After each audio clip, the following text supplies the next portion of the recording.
जहाँ पूरी दुनिया में लोग हाय हेलो हग किस ये सब करते हैं अभिवादन के रूप में, या कुछ देशों में कमर झुका करके भी अभिवादन करते हैं, वहां भारत में पैर छू करके बड़ों का अभिवादन करने की परंपरा आखिर क्यों है?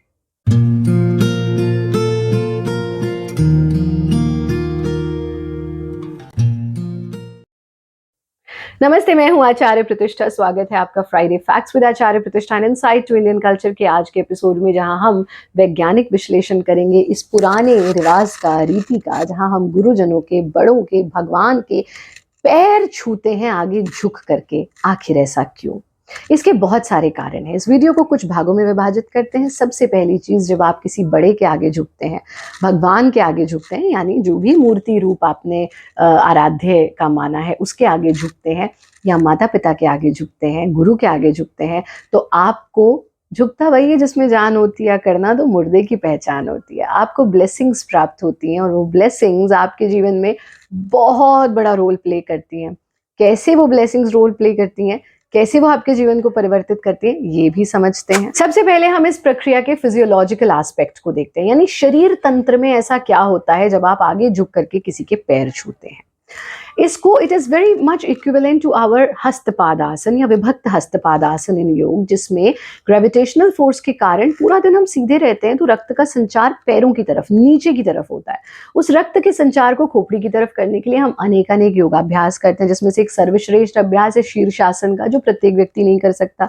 बहुत सारे लोग तो योगाभ्यास भी नहीं करते, तो वो ऐसा क्या करें कि रक्त का संचार खोपड़ी की तरफ हो। इसलिए आपकी महान संस्कृति में ये प्रावधान बनाया गया कि जब आप माता पिता से मिले, गुरु से मिले, भगवान के आगे हो, तो आप पूरी तरह से आगे झुक करके उनके पैरों को छुएं, जिससे रक्त का संचार खोपड़ी की तरफ हो। जिससे क्या होगा, आपकी स्पाइनल फ्लेक्सिबिलिटी होती है, आपकी बौद्धिक क्षमताएं बढ़ती हैं, आंखों की रोशनी बढ़ती है, स्किन ग्लो करने लगती है, बालों का स्वास्थ्य अच्छा होता है, हृदय का स्वास्थ्य अच्छा होता है, यानी इसके लाभ ही लाभ होते हैं। तो अगर फिजियोलॉजिकली देखें तो इससे अच्छी एक्सरसाइज और कोई हो ही नहीं सकती। दूसरा पक्ष देखते हैं साइकोलॉजिकल। साइकोलॉजिकल एस्पेक्ट क्या होता है, जरा 2 मिनट के लिए आंख बंद करके देखिए, आपके जीवन में जितनी भी समस्याएं हैं उनका मूल कारण एक ही निकलेगा, वो है अहंकार, ego. All problems related to your personal life, your professional life, anything in your life, वो हमेशा अहंकार के कारण होती है। मैं, मेरा, मुझसे, मैं से बाहर ही हम नहीं निकल पाते। योग हमें अहंकार मुक्त बनाता है। और जब आपको ये एहसास होता है कि ये जो भी मेरा ज्ञान है वो गुरु से प्राप्त है, जो भी मेरा अस्तित्व है वो माता पिता ने दिया है, और जो भी कुछ मैं हूँ, और ये गुरु और भी और ये माता पिता भी सब परमात्मा ने दिए हैं, तो मेरा तो कुछ है ही नहीं, ये तो इनसे प्राप्त ज्ञान है, इनसे प्राप्त जीवन है जिसको मैं जी रहा हूँ, तो हम अहंकार मुक्त हो जाते हैं और आप ईगोलेस होते हैं। और दूसरा साइकोलॉजिकल इफेक्ट, कहते हैं ना, अरे मुझे किस बात की चिंता, मेरे पीछे मेरा बाप बैठा हुआ है, यही कहते हो ना आप। तो सच में जब आप परमात्मा के आगे झुकते हो, माता पिता के आगे झुकते हो, तो आपको ये साइकोलॉजिकल इफेक्ट होता है कि मुझे भय की जरूरत नहीं है, मुझे डरने की जरूरत नहीं, क्योंकि मेरे ऊपर परमात्मा का हाथ है, मेरे ऊपर माता पिता का हाथ है, मेरे ऊपर गुरु का हाथ है। तो ये आपके अहंकार और आपकी इनसिक्योरिटीज को, आपके फियर्स को दूर करता है। तीसरी चीज जो हमने आरंभ में कहा था, हमें ब्लेसिंग्स प्राप्त होती हैं। तो क्या होता है ब्लेसिंग्स प्राप्त होने से? अगर आपको पूरा दिन कोई कर्स करता रहे, बोले तुम बुद्धू हो, तुम बेकार हो, तुम्हारे जीवन में सब बुराई होगा, तुम बुरे ही बुरे हो, वो नेगेटिविटी हमको इफेक्ट करती है। वहीं जब आप दिन में 2 बार भी गुरु के आगे, माता पिता के आगे, भगवान के आगे झुकते हैं, वो आपके सर पर हाथ रखते हैं और आपको आशीर्वाद देते हैं, आयुष्मान भव, बुद्धिमान भव, बलवान भव, खुश रहो, आनंदित रहो, खूब बड़े हो जाओ, अच्छे अच्छे काम करो, कितनी अच्छी अच्छी ब्लेसिंग्स मिलती हैं। तो ये एक हियर गुड फैक्टर, हमारे फील गुड फैक्टर पे काम करता है। और ये पॉजिटिविटी को जब हम दिन में 2-3 बार सुनते हैं, क्योंकि किसी के आगे भी आप झुक करके चरण स्पर्श करेंगे ना, वो आपका दुश्मन भी होगा तो भी बुरा नहीं बोलेगा, कहेगा नहीं तुम निकम्मे हो, तुम चले जाओ, नहीं, वो आपको ब्लेसिंग ही देगा। And blessings matter because your psychology matters. तो साइकोलॉजिकल इफेक्ट ये बहुत बड़ा होता है हमारे जीवन में, जो हमारे जीवन में पॉजिटिविटी लाता है, हमें फियरलेस बनाता है, खुश रखता है, आनंदित रखता है। चौथी बात है ऊर्जा की। हम सबके अंदर ऊर्जा होती है। कुछ लोगों में बहुत नेगेटिव एनर्जी होती है, कुछ लोगों में बहुत पॉजिटिव एनर्जी होती है। जब आप किसी भी चीज को टच करते हैं तो वो एनर्जी आपके अंदर ट्रांसमिट होती है। इसीलिए हमारी 5 सेंसेस में से आंख, कान, नाक, जिह्वा, एक सेंस है त्वचा, स्पर्श। तो जब आप अपने बड़ों का, अपने माता पिता का या भगवान का चरण स्पर्श करते हैं तो वो एनर्जी आपके अंदर ट्रांसमिट होती है।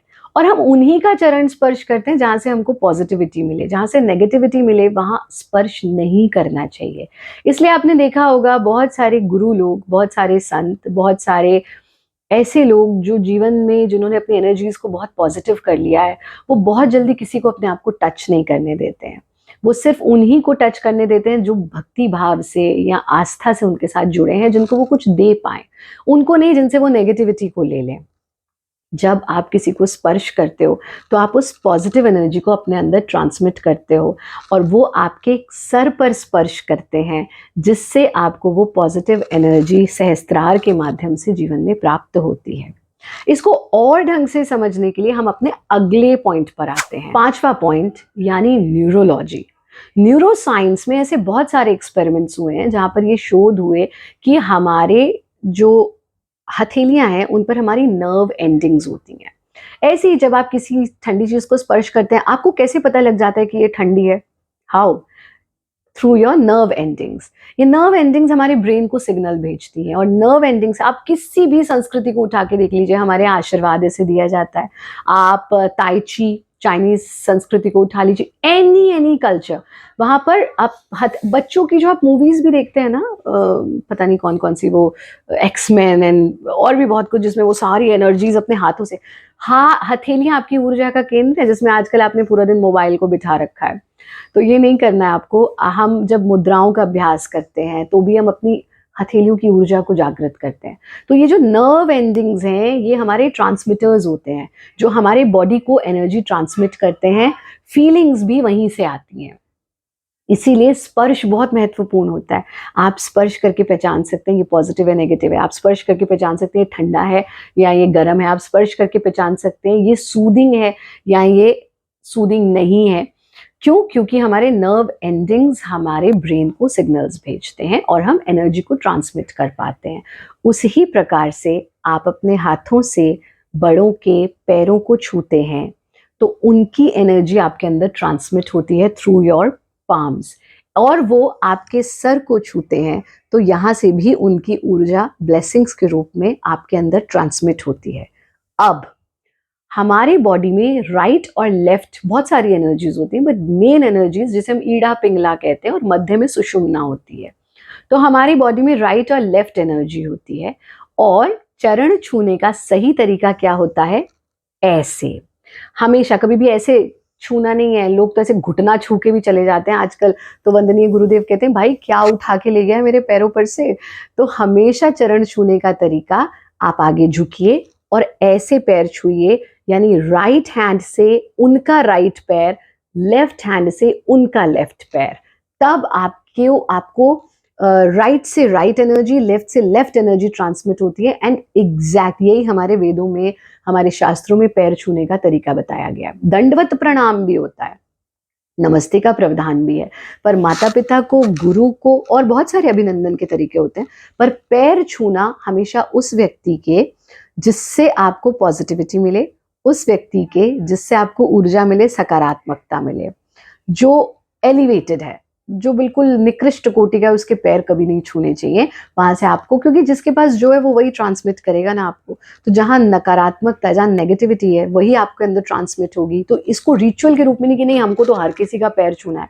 जहां से पॉजिटिविटी मिलती है, जहां से कुछ प्राप्त होता है और जो आपसे अगले स्तर पर है, आपसे एलिवेटेड है, उसके पैर छूने चाहिए। तो कौन? माता पिता, गुरु, ऐसे सगे संबंधी जो आपसे एक कदम आगे हैं एलिवेशन में, ऐसे लोग, परमात्मा जिसको मूर्त रूप में आप मान रहे हैं, वहां से हमेशा इस तरह से पैर छुएं जो राइट से राइट और लेफ्ट से लेफ्ट एनर्जी आपको प्राप्त हो। तो ये 6 कारण हैं जिससे हमें पैर छूने चाहिए। पैर किस किस अवस्था में नहीं छूने चाहिए उसका पूरा का पूरा विज्ञान है। अगर कोई लेटा हुआ है तो उसके पैर नहीं छूने चाहिए। अगर कोई वॉशरूम से निकल करके आ रहा है या ऐसी जगह से निकल करके आ रहा है जहां मल का काम हुआ है तो उनके पैर नहीं छूने चाहिए। किनके पैर छूने चाहिए? जो सिद्ध हैं, जो आपसे एक श्रेणी ऊपर हैं, चाहे आपके माता पिता, आपके ऐसे बड़े जिनसे आपको लगता है कि ऊर्जा मुझे प्राप्त हो, पॉजिटिविटी मुझे प्राप्त हो। गुरु निश्चित रूप से, चाहे वो किसी भी उम्र के हैं, लेकिन गुरु हैं, गुरु के पद पर हैं। और इसीलिए हमारे यहाँ चाहे छोटा है बड़ा है लेकिन आपसे ज़्यादा अनुभवी है, वो गुरु है, और गुरु के चरण स्पर्श जरूर करने चाहिए और भगवान के चरण स्पर्श जरूर करने चाहिए। To watch this video in English you can go to Bharat yoga English YouTube channel, और हमारे सभी वीडियोस को हिंदी में देखने के लिए इस ही चैनल पर रुके रहें। हम आपके लिए प्रतिदिन एक नया वीडियो लेकर के आते हैं अलग अलग विषयों पर। फ्राइडे फैक्ट्स विद आचार्य प्रतिष्ठा हर फ्राइडे रिलीज किया जाता है। इसका पूरा प्लेलिस्ट डिस्क्रिप्शन बॉक्स में शेयर करवाएंगे। आप भी इस यज्ञ में एक आहुति दे सकते हैं, और वो आहुति इस तरह से कि इन वीडियोस को यंगस्टर्स के साथ शेयर ज़रूर करें। ये हमारी एक पहल है कि हम अपनी संस्कृति को बचा सकें, ताकि कैसे बचाएंगे, जब हम अगली जनरेशन को पास ऑन करेंगे।